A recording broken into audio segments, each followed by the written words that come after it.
The latest Night at the Museum film was released on Disney Plus, so let's rank all 4 of the films from worst to best. Hey everybody, my name's Justin here. I try to watch everything that hits theaters and on streaming services. If you guys are like me, make sure to hit that subscribe button down below for more up and coming content.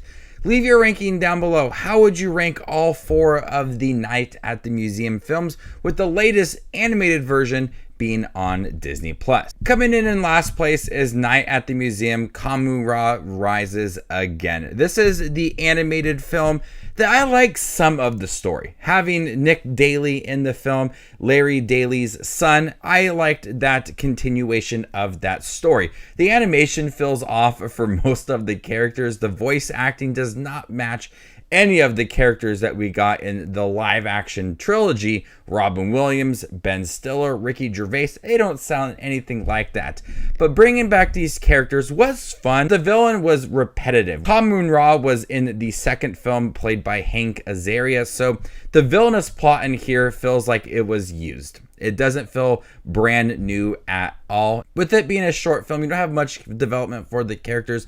There's really no originality to this animated film. I did like seeing Nick Daly interact with all of the characters that we got in the original 3 live action films. But with the villain plot that felt very familiar, animation that just felt very simple, and voice acting that just did not match, this easily is the worst one of the 4.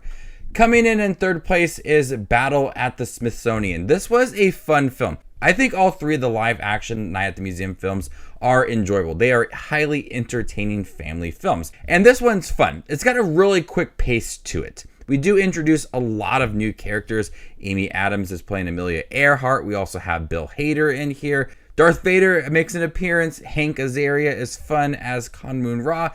The new characters kind of take over the original characters like Robin Williams and Owen Wilson, those characters that were in that first film. Those characters do make appearances within this film. It's a whole new museum, new characters, new story, and it works in here. But it has a really quick pace to it. You can't really soak in the artifacts and all of the museum and the different things that are coming to life because of how quickly this film does move along. But it's still entertaining. The characters that are introduced, they are fun in here. Bill Hader really hams up the role as General Custer. Amelia Earhart, played by Amy Adams, a great addition to the film. It's fun, entertaining, but really quick.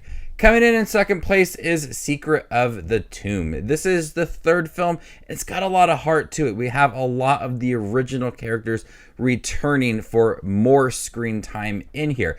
I love Law, the caveman played by Ben Stiller. Watching him interact with Larry Daly, that was some of the funniest moments within the film. We have Nick Daly, Larry Daly's son, in the film, and he has a lot more to do in here. He works alongside his father very well. We see that kind of complicated relationship in the beginning when he breaks up a party that his son is throwing. So we have that kind of struggle, but they have to rely on each other throughout the film. Rebel Wilson is pretty funny in here. I like her interactions with Law in the beginning. She kind of adds some humor in the beginning of the film. It's one of the more urgent Night at the Museum films with the tablet and how it's losing its powers.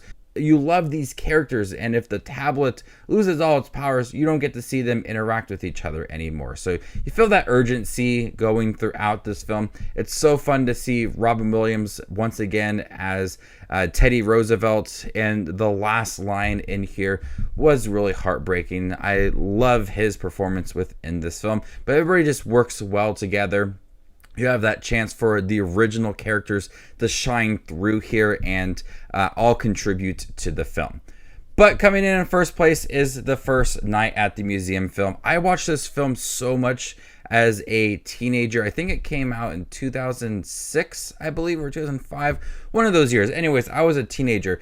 And there was a point in middle school where my parents were redoing my room. They were painting it and there was construction going on. So I had my bed in the kitchen and I slept in there for a couple weeks. And for some reason, I just continued to watch Night at the Museum on my TV that I put into the kitchen. So I have very fond memories of this film. But I love Ben Stiller in here. He has He brings that sense of curiosity to the role, but he's also very cautious as well. Seeing all the museum artifacts and the wax figures all come to life is a lot of fun. In the beginning, they really take its time to really build up all that mysterious moments with all of the artifacts, but I love how this movie and really all of the Night at the Museum films don't give us one singular location. They all explore the museum. They explore a lot of different people within this film, and it just adds to the museum and how large this museum is. I've been to the museum in that first Night at the Museum film. It's a huge museum, and I can't imagine trying to have a film that explored every single location in here. But it's fun. It's entertaining. All of the different people in here, all the different actors and actresses, they all have a lot of fun. It's just an entertaining family film. It's lighthearted. It's funny. Everybody interacts well with each other. There's a lot of jokes. There's some heartwarming moments as well. Watching Ben Stiller grow as this night guard, but also as a father. Those are some of the enjoyable moments within this film. So there you guys have it. All 4 of the Night at the Museum films ranked worst to best. How would you rank them? Let me know in the comment section down below, and stay tuned for more up and coming content like this. My name is Just Watches Movies, and you guys stay classy, YouTube.